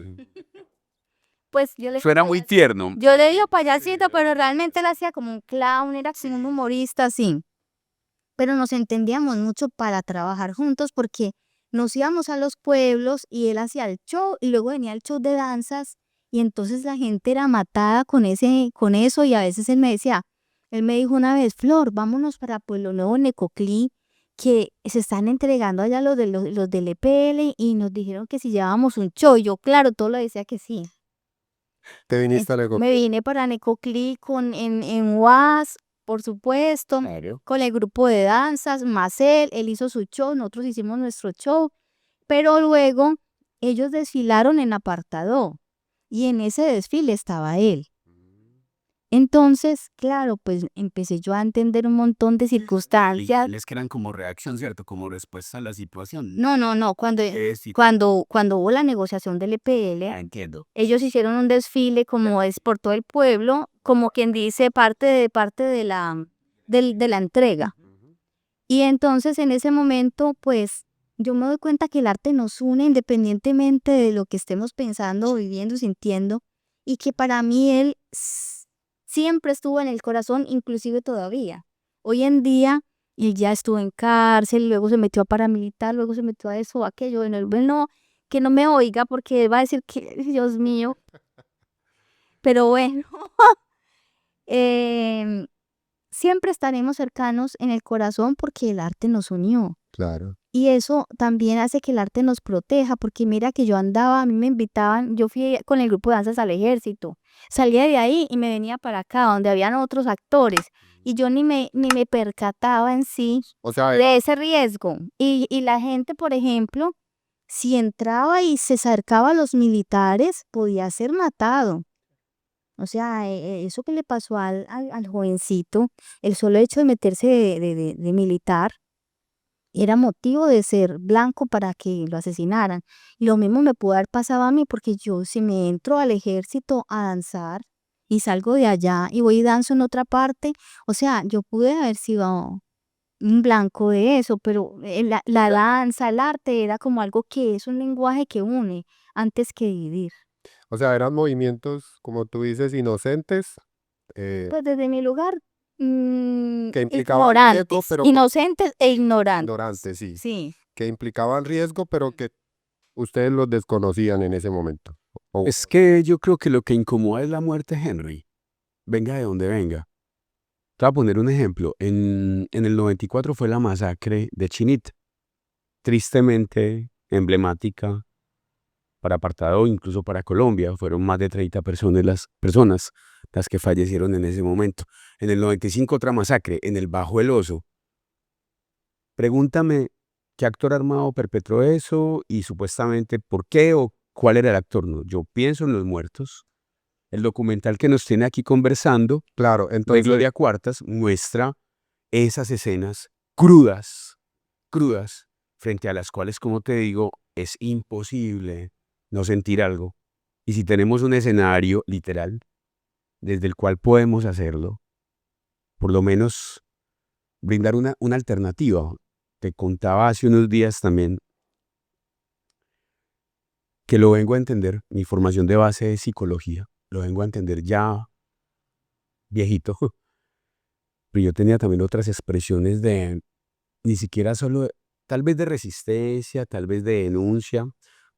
En últimas era una alternativa que quería brindar y brindarme. Los programas de radio, esos programas de radio, yo tenía un programa que se llamaba Alto Voltaje, Ujú. Sí, en pleno momento del conflicto. sí, me Yo soy consciente de lo que de hace. que eso contiene una denuncia. Tenía un programa que se llamaba Total Tensión. Imagínate, y esos nombres. Tenía un programa que se llamaba La Noche Fresca y me voy a permitir extenderme solo para contar lo que significa para la familia de un obrero bananero la hora de llegada de su papá o de su marido, en el caso de mi mamá. Es esperar, es sentar en la silla y esperar que la masacre de ese día no le haya tocado no a su había papá. tocado a él. Porque ya al viejo le pasó algún día. Llegan con lista en mano, fórmense ahí, los llaman, un paso acá, los que llamé, los otros de espalda, tan, matamos a estos. Señores, sigan trabajando, aquí no ha pasado nada. Le pasó a mi viejo en la finca. Mi viejo no es el mismo desde ese momento. Para mi bien, mi viejo perdió la amargura. Mi viejo se volvió, o sea, a mi viejo le afloró el niño que siempre ha sido. Todos somos niños que hemos vivido más o menos tiempo. Bueno, entonces La Noche Fresca, así se llamó un programa en algún momento. Cuando tú dices que tu viejo, perdón que te Sí, interrumpa, pero estamos hablando. me parece interesante eso que acabas de decir, que tu papá perdió la amargura, es que cambia su forma de... Claro, era un hombre hosco, Ah, un hombre, sí, pues como... nada raro dentro de lo que es la cultura, La cultura sin machista, justificarlo. pues. La cultura tradicional de su momento, una buena persona, pero un hombre poco expresivo de sus afectos. Yo tengo 45 años. Hoy mi papá me llama las veces que quieras en el día. Y las expresiones de mi papá son, mi amor, ¿cómo has estado? Papi, mi niño, ¿cuándo vienes, cariño mío? Todo eso le afloró en la medida que, lamentablemente y para bien al tiempo, esa experiencia de cercanía con la muerte, que además perdió a sus compañeros de trabajo de toda una vida, Qué fuerte. claro, o sea, el hombre y trabajó hasta que se pensionó y logramos que se pensionara. Esas sensibilidades, es imposible no sentir que hay algo por hacer. Tuvimos otro programa que se llamó Rock a las orillas del imperio. ¿Conociste a Héctor Naranjo Sí. de Univán, de Fundación? Ajá. Héctor es un curtido, ¿cómo le llaman a los que saben mucho de música? Camila. Melómano. Melómano del rock. Sabía mucho de rock y a mí me gustaba hablar mierda. Pues claro, Entonces yo hablaba mierda y él sabía de música y ponía música en emisoras piratas, de hecho. Tuvimos otro que se llamó Extremo. Un programa se llamó Extremo. Dime si el psicoanálisis no explicaría Claro. lo que estábamos diciendo los jóvenes en ese momento. ¿Y tú eras un joven de cuántos años? No, te estoy diciendo que era menor de edad. chiquitico. Menor de edad. 6 años. Luego, eso chévere que hacía por gusto, vi que podía sacarle billete al asunto. Y entonces hice un programa de Naciones Unidas que se llamó Huellas de Vida. Eso para que sigamos avanzando. Ya, no, Porque bueno, son... no sé colapso. No, pues con esta. No, yo creo que estamos bien, vamos Mm. bien. Este, Pero bueno, este va a ser un capítulo más largo. hay un punto importante que me gustaría Sí. que ustedes me cuenten, y es Gloria Cuarta, que que la hemos mencionado varias veces, y que aparte de eso, pues el motivo, uno de los motivos por los cuales ustedes están acá, en especial los dos, es porque los dos aparecen en ese documental que salió de Gloria Cuarta. Es un documental bastante viejo, yo creo que como el 2000, ¿no? Por ahí. No, no hables de nuestras edades sola. No, no, no, como a mí lo que me parece interesante, Sí. a mí lo que me Pero fue menores que Henry. no, estamos ahí, somos contemporáneos. A mí lo que me parece interesante de ese documental es que precisamente salen los dos. Sí, ¿Verdad, no? una casualidad. Salen los dos y aparte de eso, muy jóvenes. Y, y también me parece interesante la forma en que se involucran y lo que dicen, porque aparte de eso, son unas intervenciones que yo, por ejemplo, hablando con Camila, que hace parte acá de la oficina sin importancia, que está ahí detrás de cámara, que también tenemos a una amiga de la casa también hoy que nos está visitando acá detrás de cámara, Natalia, que tienes que estar acá en la oficina también. Eh, yo le decía a ella, es muy volado ver la forma en que ellos hablaban en ese momento. O sea, la forma en que habló Edwin, la forma en que habló Flor, y aparte de lo que estaban haciendo parte, porque yo, por ejemplo, me siento muy feliz y muy orgulloso de conocerlos, porque sé que ustedes son un eje muy grande de transformación en la región. Y fue algo que en el momento que se genera, no sé, porque Gloria Cuarta sí me parece que era como muy adelantada a su tiempo. Yo no sé, yo las pocas veces que la he escuchado hablar digo como, cómo puede haber gente que tenga las cosas tan claras, ¿cierto? La forma en que ella hablaba en ese momento, en el contexto que se estaba viviendo Y con tanto riesgo. y con tanto riesgo. Y lo que hizo, porque no solamente era lo que hablaba, fue lo que hizo. Yo quisiera escuchar desde ustedes cómo conocen a Gloria Cuarta y eh, en qué momento empiezan ustedes a entender que ella es una persona, que es una gran líder y que aparte tiene como eh, esa función y empiezan de cierta forma a trabajar con ella y a seguirla, pues, porque podríamos decir que ustedes empiezan a ser parte de todo el movimiento que ella estaba generando en ese momento. Sí. Bueno, en el caso mío, yo como maestra fui asignada a un programa especial que se llamaba Centro de Servicios Docentes o Centros de Servicios Educativos, que era un programa departamental y habíamos representantes en cada municipio de ese programa.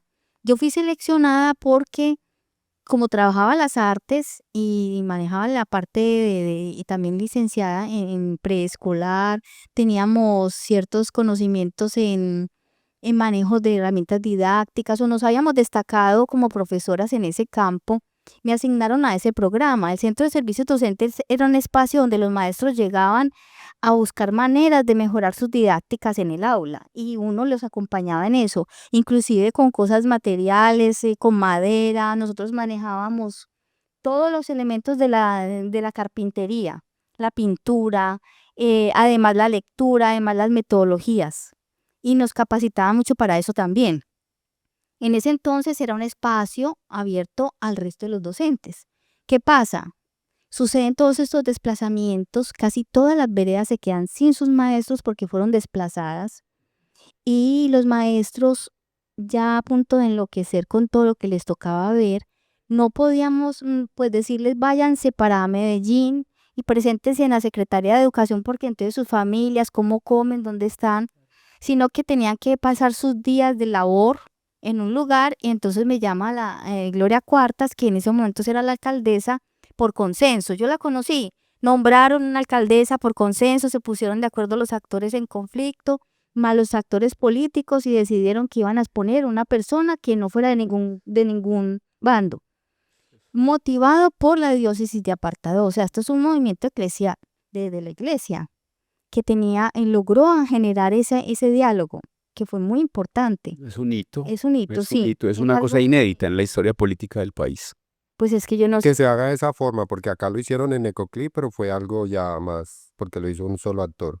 Y Un consenso. no, fue impuesto, pues. No fue un Ah, no. no me refiero a que se haga de esa forma, que sean varios actores y que lleguen a un... No, es que eso fue un consenso No es político. normal que un actor Claro. haga eso. No, no, no. No, no. Eso es, yo no sé si eso se dé en otras partes, pero eso es de estudio.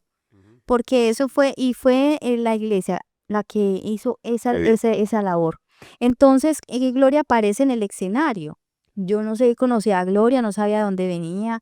De pronto sí tuve voces porque trabajó en Antioquia Presente y mi hermano la conocía, pero sabía que era una trabajadora social, pero hasta ahí.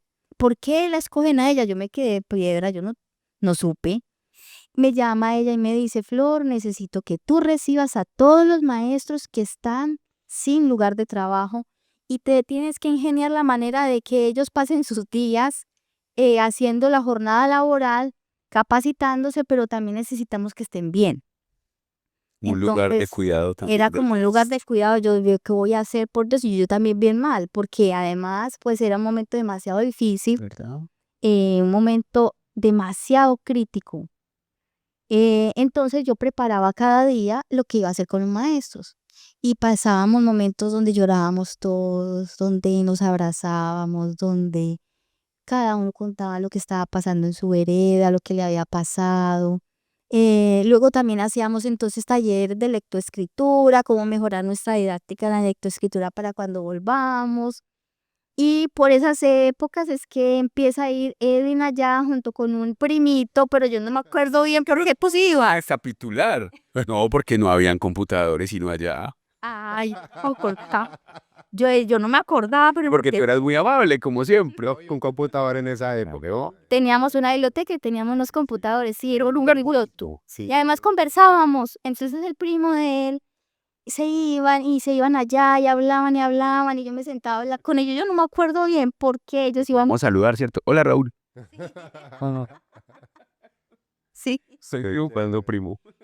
Bueno, entonces ya en eso se genera un vínculo con la alcaldesa porque era yo como la que hacía esto con los maestros y luego ya empezaron unos proyectos también que ya necesitaba que fluyeran y sentía que yo podía liderarlos.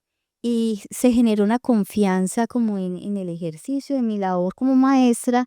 No tenía que pagarme como funcionaria, sino que yo tenía yo era una profesora que era asignada a ese cargo, que era un cargo como de que tú podías como un poco hacer movimientos, ¿Tú digamos. eras secretaria de Educación? ¿Te asignó? En un momento dado sí, Ah, ya. pero después fue Ah, así, pues, como en un momento dado me asignó, bueno, historias, pero pues me asignó luego cuando ya los maestros, algunos los mandaron y los reubicaron, se decidieron cerrar escuelas porque no se mejoraba la situación. Entonces yo estuve acompañando el movimiento de Niños por la Paz cuando se hizo la papeleta donde los niños votaban por la paz. Hacíamos visitas a diferentes lugares, conocí Tierra Alta, conocí todo el movimiento paramilitar como de que se estaba gestando, que estaba en su apogeo en San Pedro, ujú. en Valdivia, bueno, y por ahí derecho pues ya, Perdón, mm, en ese momento ya tú eras consciente de lo que estaba pasando, o sea, ya eras consciente de que realmente ahí había un movimiento que iba a ser transformador y que estaba marcando un precedente en la historia de- no, en esos momentos yo ya era consciente de la situación política de la región. Ujú. Yo ya en esos momentos yo entendía qué estaba pasando. En esos momentos era consciente de que el arte nos podía salvar a nosotros como personas. Yo todavía no lo veía como un movimiento hacia afuera, sino como un movimiento de nosotros, los maestros, como mío, como persona, como también del momento en que viví. Pero en esos momentos nosotros no podíamos tener grupos culturales. O sea, todo eso empezó a morir en ese momento. Junto con toda esta violencia, empezaron ya se cortaron los festivales de danzas, teatro no se podía, todo giraba, O sea, empieza a decaer lo que se había construido hasta el todo momento. empieza a O sea, decaer. de ella, por supuesto. Pero ya ella estaba saliendo o No, en el momento en que ella estaba, que es que floreció la Casa de la Mujer, empezamos a conocer todo lo Winter, la Casa de la Juventud, eso fue un florecimiento. Pero los movimientos artísticos como tal Ve. empezaron a decaer porque eran movimientos, o sea, no había como, no es que no había forma de reunirse, tampoco había una Pero empiezan a decaer porque las personas se salen de los grupos, porque dejan de asistir o porque sienten que hay mucha presión frente a los, El contexto. frente a los ¿Qué más grupos. el contexto? Contexto es pesado, es arriesgado. De todos modos, juntarse Es Era sospechoso. difícil Y es sospechoso. Ah, Es sospechoso. Sí, era como una Juntarse. cosa, y era una cosa como que no lograba fluir. ¿estamos hablando de qué años? Estamos en los El- el periodo fue 95-97. Fue breve, pero fue un hito. Mm. O sea, fue muy corto. Fue muy corto. Yo, de hecho, es que nos has puesto a hacer memoria. Sí, sí. Yo estaba en noveno cuando ella arranca. Entonces yo era un chico de los procesos culturales de la Casa de la Cultura, pero también de la Casa de la Cuando Juventud. sales ahí estabas en noveno, en la Noveno. Sí, video. no, porque eso fue después. Ah, ya. Recuerda que ese documental lo hacen Sí, después. como rememorando la experiencia de ella siendo alcaldesa. Yo creo que ese video es más o menos del 99-2000. Sí, por ahí. Hago más o menos mis cavilaciones, no. Pero no es cuando era alcaldesa. Ella no era alcaldesa en ese momento. 98. Bueno, seguramente muy, muy recién terminado su periodo. Con ella hubo varias cosas, o sea, sin lugar a dudas, una sensibilidad frente a lo político y lo público muy distinto. ¿Sí? La pregunta no podía ser, por ejemplo, el desarrollo basado en cemento. La pregunta tenía que ser lo humano, lo social, lo comunitario, la alternativa a la muerte. Y con ella hubo varios hitos. El documental, que yo sé que lo vas a referenciar cuando publiques este podcast. Sí, ahí se lo vamos a dejar el enlace para que los que nos estén escuchando y nos estén viendo lo puedan Eso es un garrotazo. y vean a este par de jóvenes. Ese documental arranca con un garrotazo. Arranca con la historia de César. Ajá. Creo que se llamaba César. El niño de 11 niño. años tal vez, que estando ella en un acto público en una escuela que además se llama La Cadena, que disculpan, pero yo me tengo que detener en las palabras. Ella está en una visita oficial en esa escuela y hacen eso.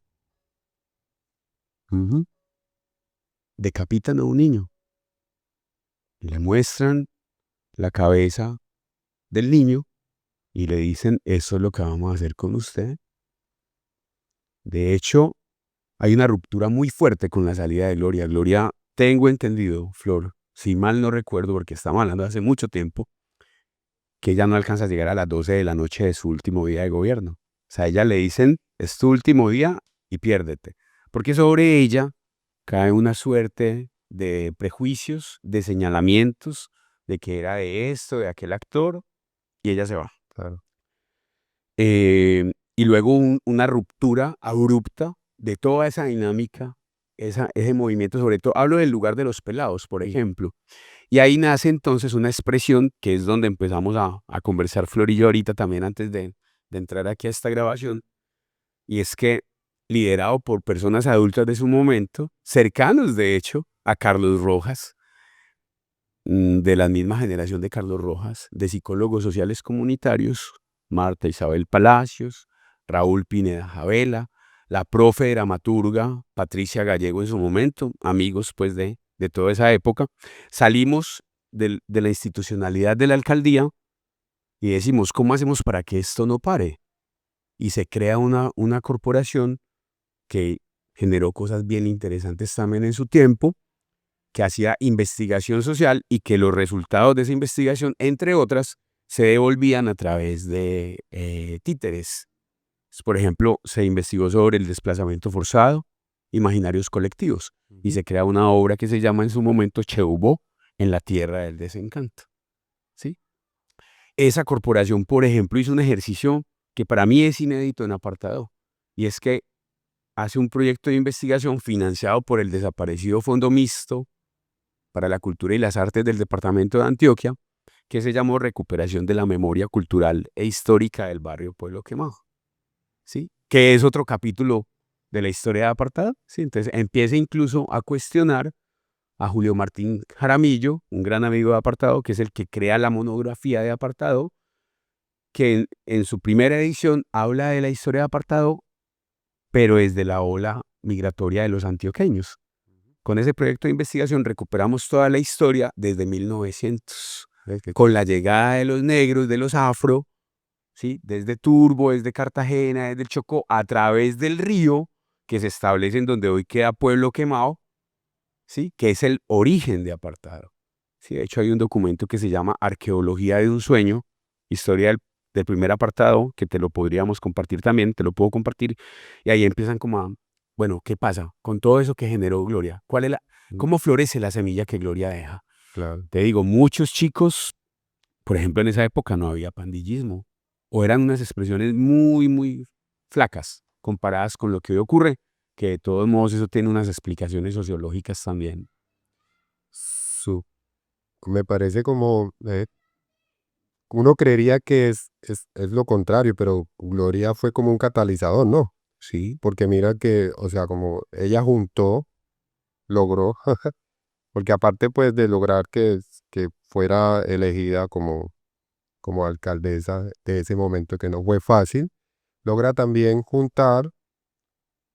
los logra juntar a ustedes y no solamente a ustedes, a todas las expresiones que habían en ese momento, pero lo hace también como una forma de demostrar que esto la protegía y protegía a la gente que ella estaba, ¿no?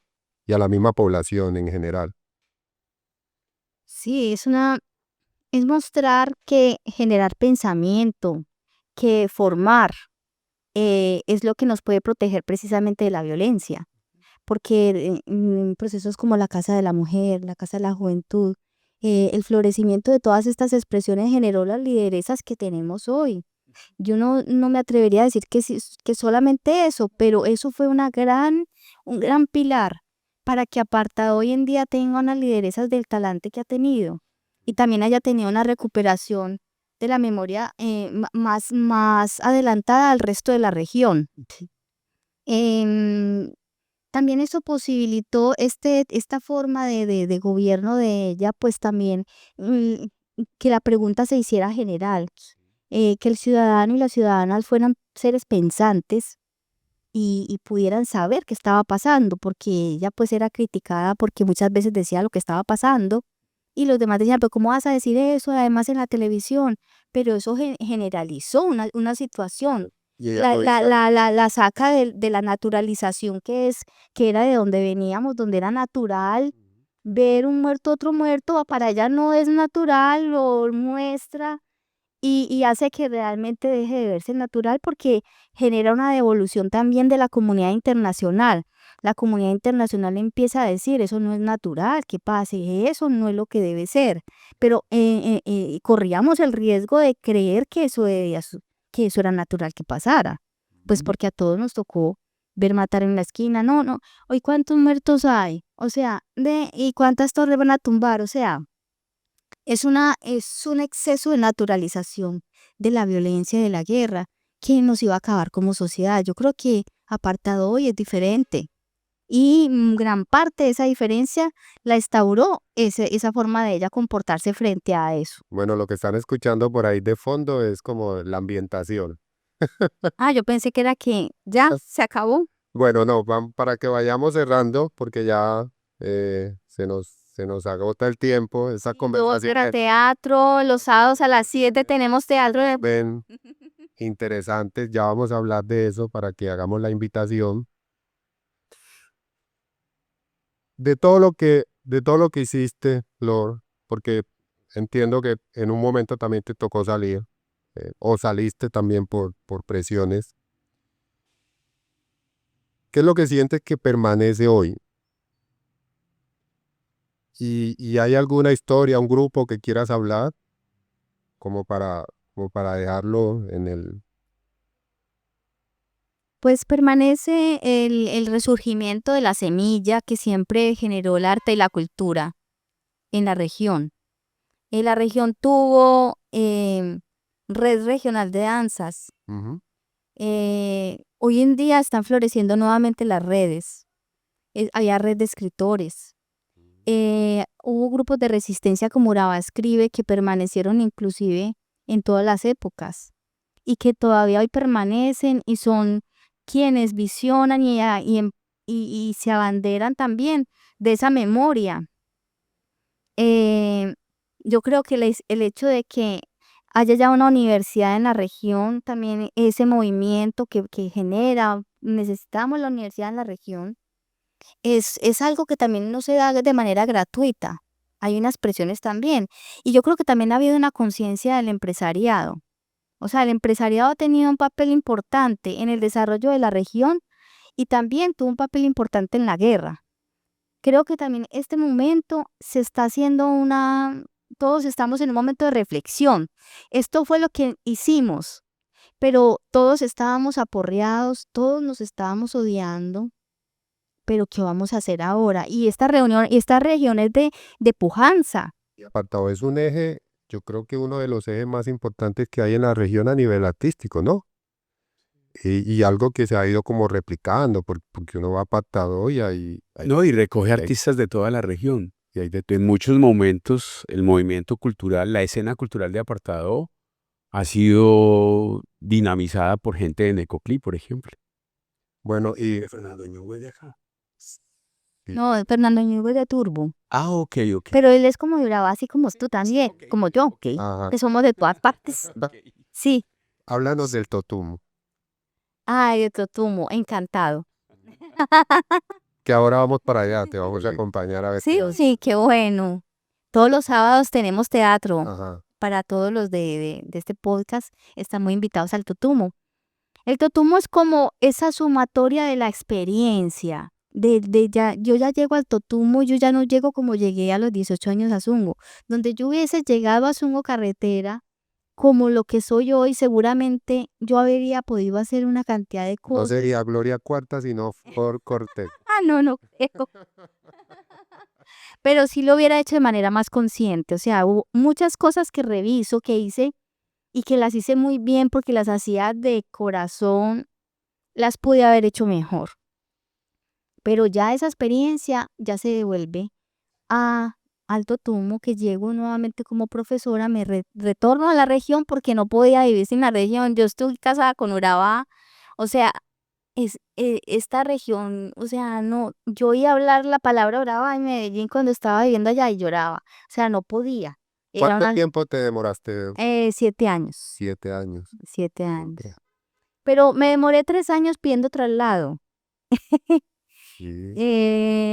Pidiendo traslado, porque a pesar de que estaba en un colegio maravilloso que me dio muchas herramientas también que las necesitaba, yo trabajé en el CEFA, entonces retorno cargada de la nostalgia, del dolor, y nunca pensé llegar al Totumo. Yo pedí traslado para Necoclí, pero yo no quería llegar al Totumo. Pero además de eso, pues contemos que el Totumo es un corregimiento del municipio Ah, de sí. Necoclí que también ha vivido. Sí, Una fue historia. un escenario de una violencia que me tocó directamente porque nosotros los artistas en un momento pensamos en hacer una aldea del arte y conseguimos una tierra en el Totumo. Y allá justamente le matan los hijos a la persona que nos había presentado la tierra y que era parte de nuestro grupo. Y eso nos hizo devolvernos y yo veía al Totumo, era como ver una cosa así, porque además esa barra donde había un peaje, digámoslo, que no sé si a Edwin le habrá tocado viajar cuando eso que estaba muy chiquito, Claro. ese peaje marcaba para una distancia regional y una ruptura regional muy grande, que todavía estamos reparándola.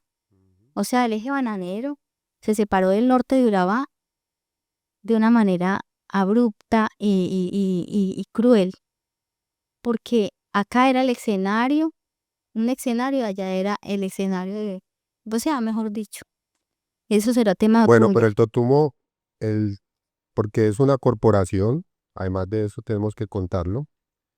eh, el Totumo Encantado es una corporación que, que tú creaste, ¿cierto? Que creaste con unos estudiantes. Que creamos juntos, Ujú. unos estudiantes y yo. Ya. Y en estos momentos es una corporación cultural que produce obras artísticas, que tiene programación de teatro semanal, es una sala concertada y estamos eso, con nuestras pasiones y nuestra experiencia, pues trabajándole a la memoria y tejer también desde eso que nos ha sucedido, porque es que uno a veces no se percibe como que le hubiera afectado, o sea, no, es que yo era la maestra, ellos son las víctimas y yo no, aquí todos. claro. resultamos tocados de alguna manera y afectados. Entonces, reparar ese tejido con amor se hace mucho con el arte y estamos muy, muy comprometidos con eso y yo me siento muy contenta. Qué bueno y yo también me siento muy feliz de hacer Sí. parte de esa historia, porque también he hecho parte de esa historia. Aquí está Natalia también. Recuerdo que en algún momento también como que lo que se empezó a gestar, que después se volvió el Totumo Encantado, pero pues llega Over, llega William, por allá en el 2010. En 2009, en 2000, 2009 y, empezamos como, y nosotros queríamos montar una corporación acá también, y sí, ellos llegan allá, pues ustedes todavía no pensaban en corporación, porque no, eso lo empiezan ya después en el en el 2015, 2016 2010. nos hicimos corporación. Bueno, ya para cerrar, cuéntanos, bueno, tú trabajas para en este momento, tu actualidad trabajas para una organización muy importante en el país, y tu labor acá es tú eres capacitas docentes, ¿no? O eres docente en la Exacto. fundación Sí, la Fundación Grupo Social. Grupo Sí, Social. soy profesional regional, líder de los temas de educación para Necoclí. Sí. Y pues mi trabajo implica estar muy cerca de la educación, de los actores educativos, tratando de entregar elementos que permitan mejorar la calidad de la educación, siempre de manera participativa. Eso va a atravesar mucho cualquier acción que yo haga en donde quiera que esté, Y conservas pues todos esos aprendizajes y esa sin lugar a dudas. creo que Cada uno te Sin duda. interesa ahí, sí. Me A ver, encantaría, a me ver. encantaría, pero sí me quedó mucho Ujú. el teatro. sí, El Sí, porque teatro él te era muy buen entrega unos titiritero. elementos y te entrega unos interesante. elementos pues como de soltura. Bien. Mm, Casualmente cuando yo salgo de Urabá Tierra Viva, estuve como 2 años ahí como director. La corporación se la llevan para Bogotá. Hoy está en Altos de Cazuca o Cazuca, no sé si lleva tilde. Em, Allá está, lleva unos procesos. Ya no se llama Urabá Tierra Viva, sino Corporación de Ayuda Humanitaria Tierra Viva. O sea, se mantiene la organización. Paso a trabajar con otra, para mí, otra gigante de lo social en Urabá, que es la hermana Carolina Agudelo. De hecho, ella llega por solicitud, por invitación de Monseñor Isaías Duarte Cancino, a acompañar una masacre.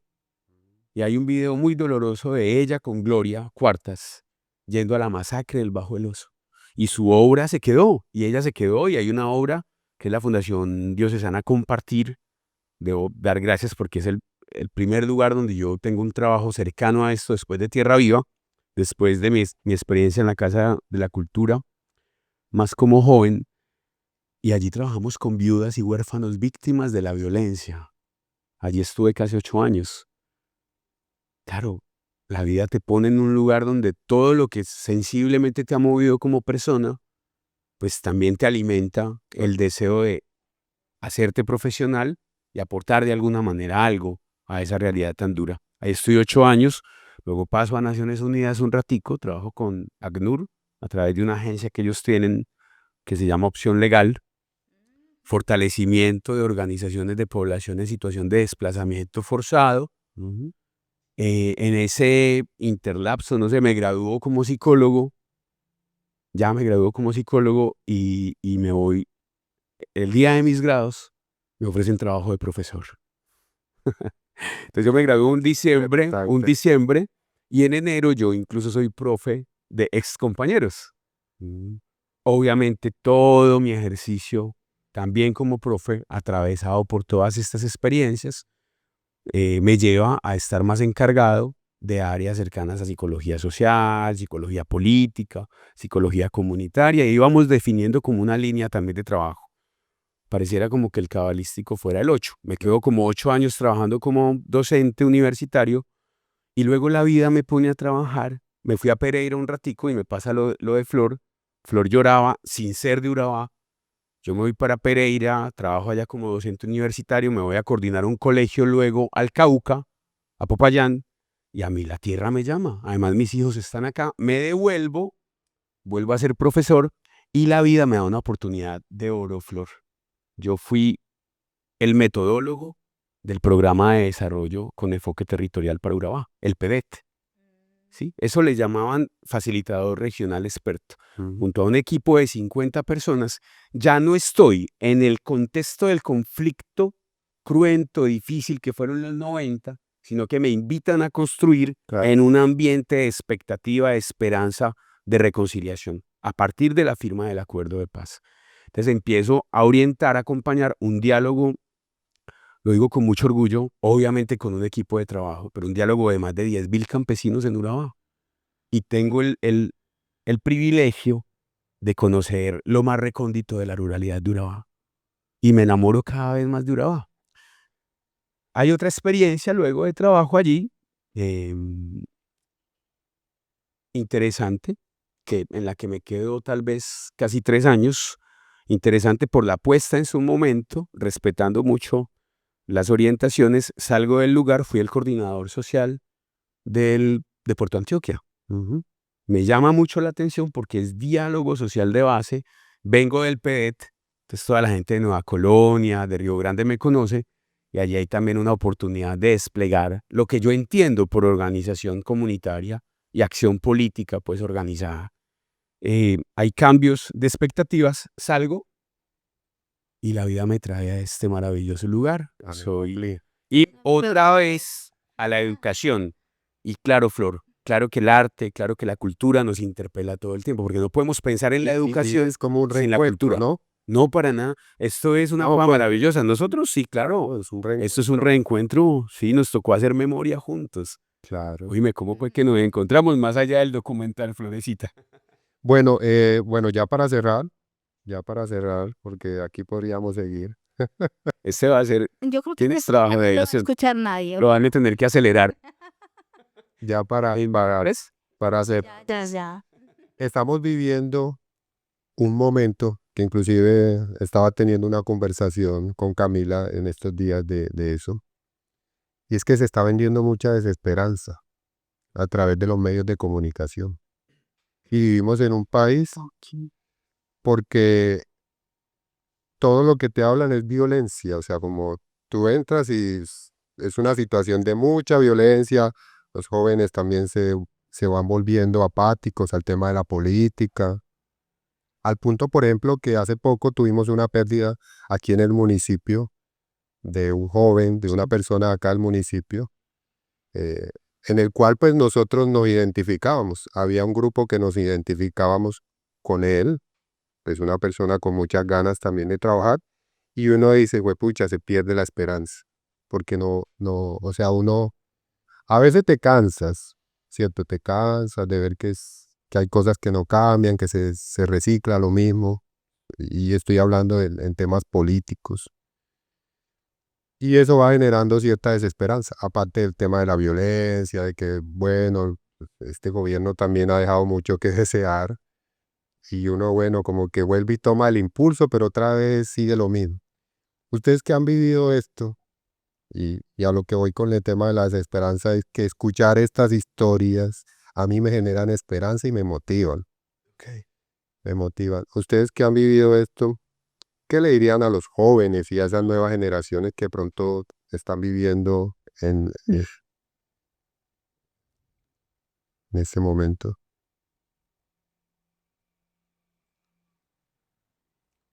Yo alguna vez leí alguna frase de bus, ¿veas? Que ponen ahí, si su hijo es de un chofer, señora. Ah, no, si su hijo sufre y llora, es de un chofer, señora. Tal vez en un bus lo vi. No huya, construya. ¿Sí? Yo soy 3 cosas que empiezan por P. Y solo en una me atrevo a decir que lo he hecho bien, porque puedo ver el resultado. Yo soy psicólogo, que empieza por P. Soy papá y he sido profesor. Ser papá es lo máximo, me encanta. Y el sujeto político que yo puedo llegar a ser no tiene un alcance más allá de mi paternidad. Si he hecho otras cosas en otros escenarios, me doy por bien servido. Psicólogo, estoy incluso tratando de problematizar lo que significa ser psicólogo en un contexto latinoamericano, donde los problemas más que individuales son el resultado de ausencias, carencias colectivas. Entonces lo problematizo desde que empecé a estudiar esto. Pero de ser profesor, me gusta mucho algo. A los profes, ¿cómo nos dicen, Flor? Profe. Entonces yo me detengo y descompongo la palabra. Profe. Mm, Un profesor que no esté en pro de la fe, se equivocó. Tenemos que estar en pro de la fe. Tenemos que entregarle elementos a los demás, al que esté al lado de uno, para creer en medio del caos. Porque es que es muy fácil decir que todo está bien cuando todo está bien. Pero hacer de lo difícil algo bueno y una oportunidad es el reto de todos los días. Somos profe. No, profe. mm, Y yo diría que Flor es un ejemplo muy grande de eso porque yo la he visto inclusive conmigo, que somos amigos, de tener, primero, mucha paciencia, porque a mí me parece que pues trabajar también, la forma en que tú trabajas y con los jóvenes y eso, y en los entornos artísticos, en el lugar donde te toca es tener mucha paciencia y mucha fe también en que ese joven en algún momento lo va a coger porque es como es la persistencia también. Veo mucho eso en ti. Y de qué te sostienes para seguirlo haciendo, porque podrías cansar. o sea, hay actos, la resistencia debe partir de uno mismo, de una misma. O sea, ese fuego interior, ese fuego interior no se prende solo. Eso hay que estar echando la llamita. Y yo siento que la esperanza, el lugar de la esperanza, es un lugar que le compete al maestro y a la maestra. Nosotros somos seres que tenemos, como cuando uno se capacita para algo, uno tiene un ejercicio de mantener viva la llama de la esperanza.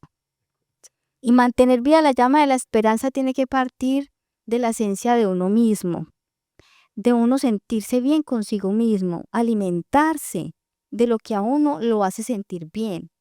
Entonces, quien pierde ese horizonte de buscar qué me hace sentir bien, em, puede perder ese lugar de la esperanza y no se lo puede uno permitir porque es que uno tiene, pues yo siento un acto de responsabilidad como maestra, porque los jóvenes pierden la esperanza con facilidad, pero también en un instante la encienden. O sea, los jóvenes son, y los niños y las niñas son súper agradecidos con lo que tú estás haciendo a su lado.